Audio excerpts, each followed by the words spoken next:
Upgrades are mandatory after a certain point of time. Those chairs that we have been with us for the last 15-20 years. Those are the dining table chairs. We haven't changed the foam on it, so getting some upgrades on that.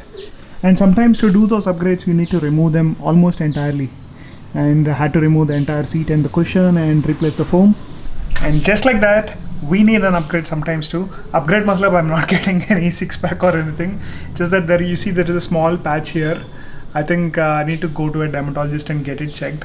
It's been there for a long time, probably hidden under the beard because of the lockdown. I hardly trimmed or shaved during the lockdown and afterwards too. This is how I used to look for almost 20-25 years, guys.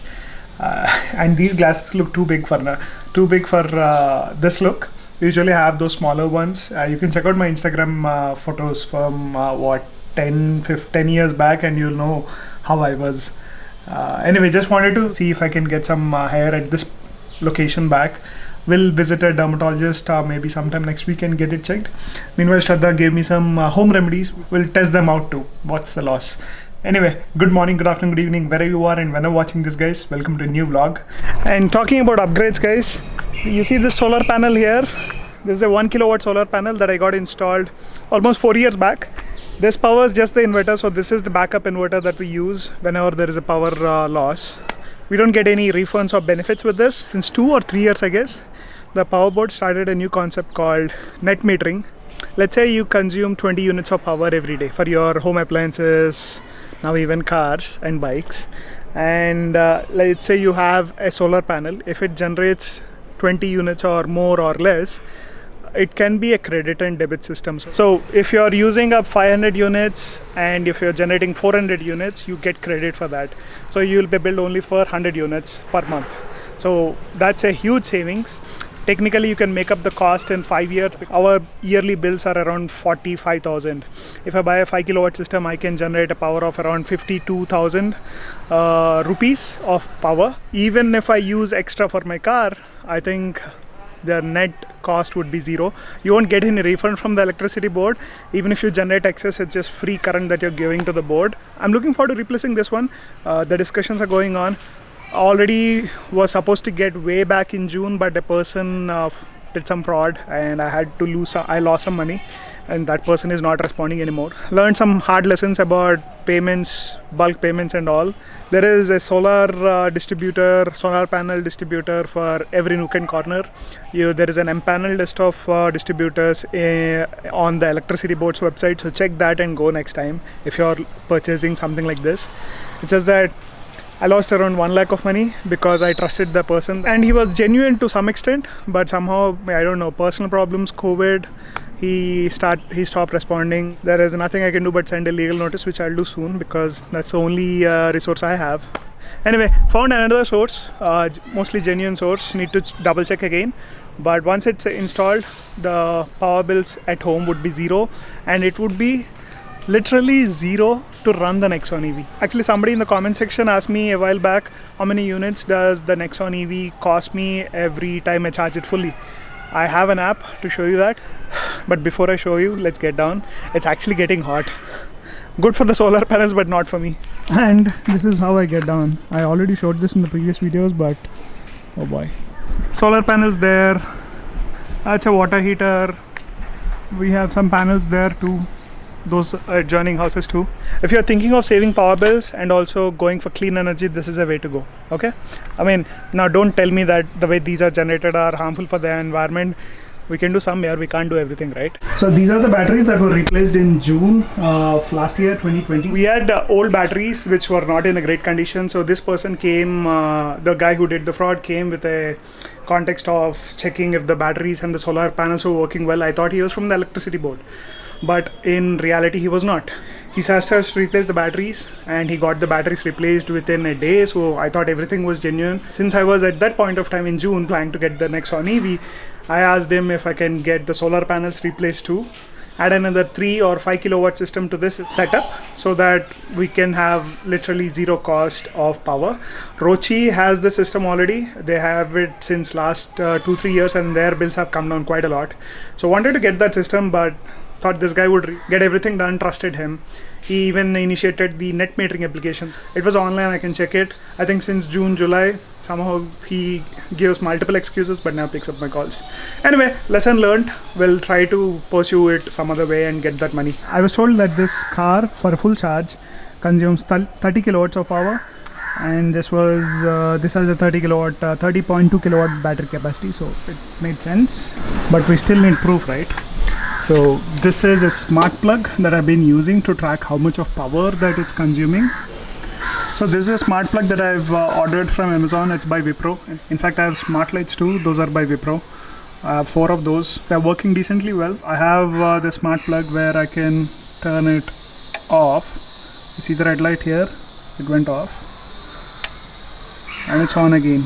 I've been tracking so far in January. I've used almost 107 kilowatts of power, kilowatt hours, or 106 units to charge just this car.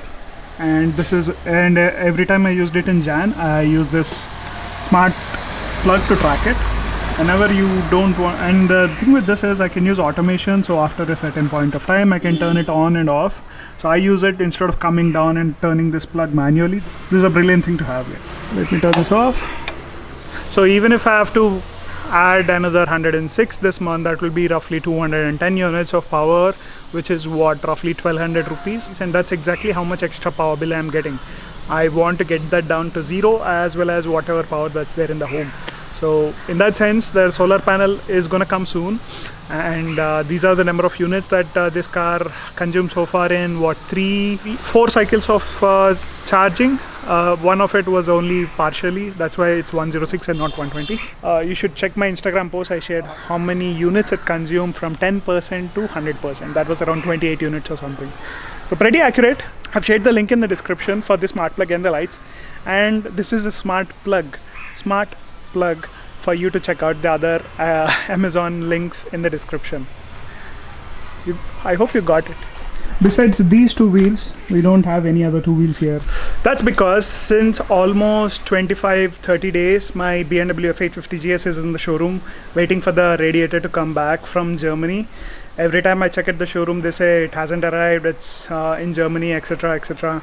I did one breakfast ride with Rochi's bike, but can't do it always. I mean, he wouldn't say no to me, but it's just that I don't feel comfortable doing it, but also I'm not so much into breakfast rides these days. But hopefully we get the bike soon before sometime Feb, because we have a big ride coming. Talking about big rides, we haven't done Northeast so far. So one of the locations that we are planning to do is Northeast. There are other locations that we are planning to do too. So Northeast is not confirmed, but it's one of the locations. The entry to Northeast is always Siliguri and Guwahati. There's a small insight into how I and some of my friends plan the ride. So first you open Google Maps. Start from your home location, either if you have like a final location like in mind like Leh, or let's say an interim location like Guwahati, because we can go to Guwahati and plan from there. So you get a direct Google route which goes through Chhattisgarh, Jharkhand, Maharashtra, Madhya Pradesh, Bihar and all. That is what Google Maps suggests if you want to do non-stop from here to Guwahati. But sometimes it might not be the most ideal route.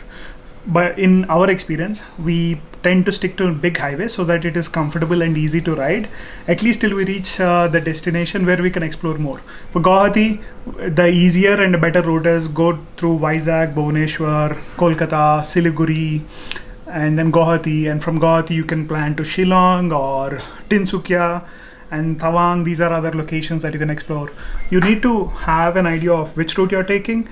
And highways are preferable. 4-lane highways especially can be comfortable. Sometimes occasionally we do change, we take the state highways to explore new paths, but let's say if it was like that route from Wayanad to Bekal, where it was just a state highway, even 4-5 hours can be very tiring. When I remember 10-12 hours on highways weren't so boring. So it depends on the route, the traffic, the weather conditions, and you need to plan accordingly. Sometimes you can check with locals. That's where Instagram helps quite a lot. Reach out to people. Hashtags help a lot too. So we're still planning the itinerary around Guwahati. What places can we see? There are other locations that we're looking to, like West Rajasthan side. We didn't explore that much. We went to Gujarat and some parts of Rajasthan, but not that. Punjab, Rajasthan, Uttarakhand, Raipur, Bihar. Lucknow, Patna. These are some locations that we didn't explore, so maybe we'll try that out too. Once I get the bike back sometime this year, I want to do a solo ride down south, finish locations like Kanyakumari, Dhanushkodi, Munnar. That stretch, that is a stretch that I didn't touch and I didn't do. I want to finish that, and if possible I want to do it solo. If friends are going to join, that's good too. That's the plan for 2020. And talking about plans, I'm still thinking 2020, 21.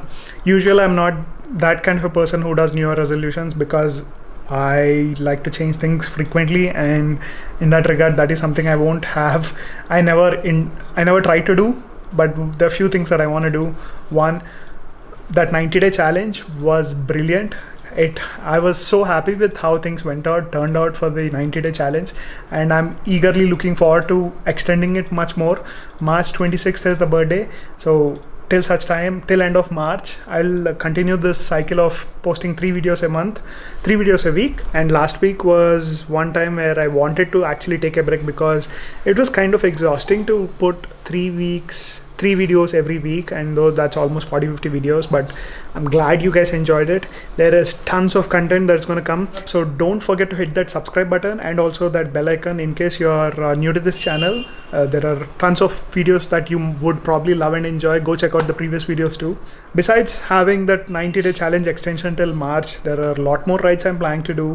One in February, and then the riding season stops till June. We have a big ride coming up, and then maybe once the rainy season hits again, we'll start riding from August, September, October, and then you know the cycle. So besides riding, I'm also doing some investments. You need to follow me on Instagram because that's where I can sometimes talk about investments and all. Not on YouTube because there's a dedicated automobile channel. I tried to do some videos, but those were just knowledge videos about how to trade and all. We can teach a man how to fish, but not feed him fish for a long time, right? So that's the way I think about it. So check out the previous videos if you want to know how to invest and how to start investing and all. Besides that, YouTube, investments, traveling, rides, more time with the family, and some interesting new challenges. Those would be the few things that would be on top of my list. And let's hope this year ends up good for me and for all of you. Happy belated Sankranti, happy belated New Year wishes to you all, and hope you enjoyed this video. Let me know what you think in the comment section, and in case you're watching this nighttime, have a good night and have a great weekend. See you in the next one.